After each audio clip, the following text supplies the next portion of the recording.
Good Tuesday evening, everyone. Let's talk about the elephant in the room. Yeah, the smoke coming from the Canadian wildfires here. It's been the focus of our forecast so far this week, and I think it's pretty evident as to why. All you have to do is look out the door or the window, and you'll see it there, the hazy air around us here in southern New England.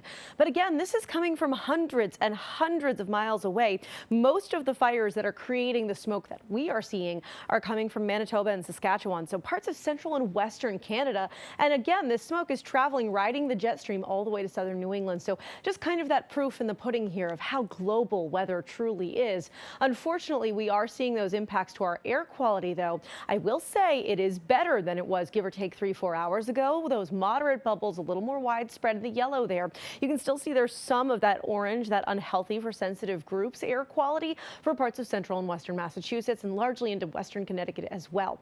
But this will get better as we go through tonight and into tomorrow. And the reason why is right here on satellite and radar, and it's actually a little tough to see, more so than normal, but it's a cold front that's draped right across the middle of southern New England. Now this front, it's not too powerful, so don't expect a lot of rain or storms or anything like that. In fact, it's really just a couple of clouds for us, but it is going to help mix up the air a little bit, and that change in airflow is going to be vital in getting that smoke to dissipate as we head into tomorrow. Here's a look at Futurecast, and again, you can see it's really just the clouds. A couple of thunderstorms up in parts of Vermont, New Hampshire, and maybe one or two in western Massachusetts. But I really think for us, it's maybe a shower. That's just about it. Most of the wet stuff stays way away from where we are in Rhode Island and Bristol County, southeastern Massachusetts as well. So overall, it's a relatively easygoing evening other than the smoke. But look what happens to those greatest concentrations. You can see that here in the yellow and orange, the brighter colors on the screen as we go through tonight and into tomorrow. That cold front comes through again, the air starts to mix, and it's not like poof, gone, but it's better as we move into Wednesday and Thursday. Don't be shocked if you see some of that haze the next couple of days, but the difference is seeing it versus smelling it. If you're smelling it, you are breathing it. So it's something to keep in mind as we go through this week. And again, I really do expect it to get a lot better toward the middle and end of the week. Temperatures tomorrow morning after this front passes is going to be a little below average. Most of us around 60 degrees, give or take 1 or 2 on either side of the number. For example, Providence, I think you wake up at 61 versus 59 in Smithfield. 57 for Taunton, a little bit cooler there versus Newport, and North Kingstown at 61 tomorrow in the morning as well.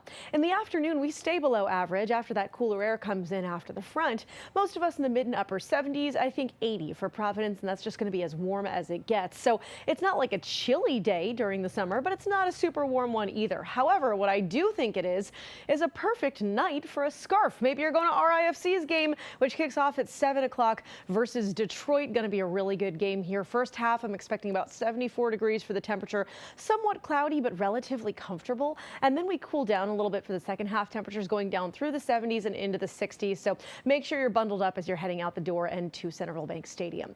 Then as we get into the next couple of days in terms of precipitation, not just Wednesday but Thursday as well, this is one of my favorite games to play with the forecast. I'm just letting the Futurecast play out here, and basically you can see that after the clouds on Wednesday, there's really nothing to talk about.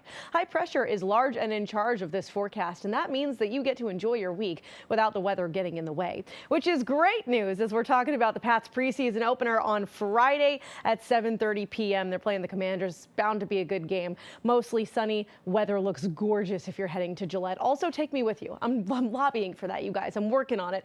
I mean, I do have to go to the beach too. What a tough life for yours truly. All right, next couple of days afterwards looking great too. Over the weekend, plenty of sunshine. Beautiful weekend in store. Temperatures in the low 80s Saturday, mid 80s on Sunday, and even the start of next week. It's warmer and a little more unsettled, but it takes a while before the rain comes back around. John?